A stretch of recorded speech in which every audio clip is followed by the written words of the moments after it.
now call on George Adam to be followed by Jim Hume. Thank you, Presiding Officer. Many of you may know that I am the member for Paisley, and speaking in this debate may seem quite unusual because there's not much rural parts within Paisley. And I have found out to my cost this week that our connectivity is very good in Renfrewshire. Personally wish it might have gone down at one point last week, but in the end that's what's happened. But in Renfrewshire there is a large part of Renfrewshire which is rural Renfrewshire, which does have very similar problems to some of the constituencies that some of the other members have discussed as well, and it's a part of the constituency of Renfrewshire that my colleague Derek Mackay represents. And there are a few not spots, as Fiona MacLeod said, within Renfrewshire, whether it be 3G or whether it actually be within the actual network itself for broadband.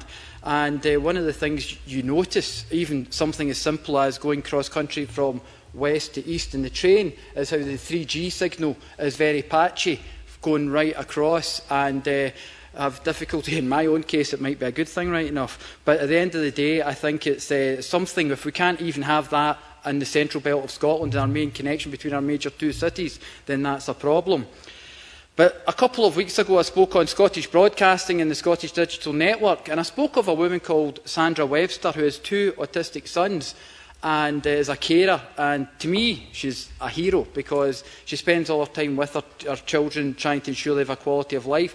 But her main connection, she's lucky because she lives in somewhere like Paisley, is that she can contact through social networking many of her friends and fellow carers and talk about things and have company when she goes home at night and the door gets locked and the boys get put to their bed.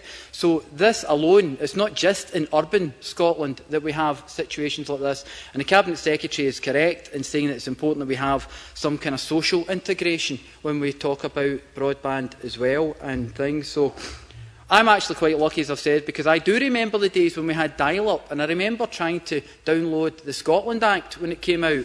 I, of course, left it overnight and gave up, and then went to the library and read it, because it was next to impossible.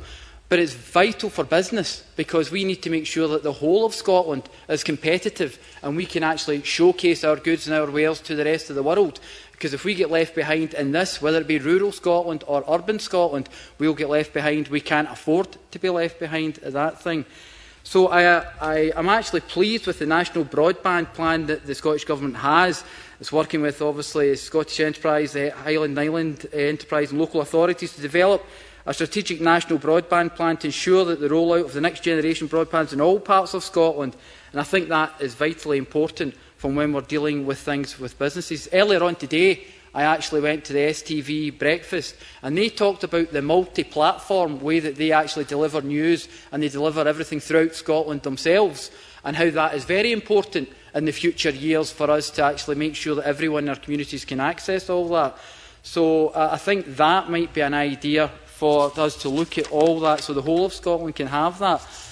So I'd like to say it's important that we continue to actively seek further powers, because I think we in this Parliament are the individuals who have to make sure we can supply this for our people within our communities, because the companies throughout the world will not be interested in various parts of rural Scotland. We have to make sure that they want to talk about it, and we have to make sure we have the power to actually deliver that as well. So more powers in this issue would be welcome. In closing, Presiding Officer, I agree with the Scottish Government's realistic commitment to provide broadband for all our rural communities in Scotland. I am aware that in order for Scotland to compete in the international stage, we need to ensure that the whole of our nation has access to broadband and ensure that our nation can engage with the rest of the world and be competitive. Thank you very much.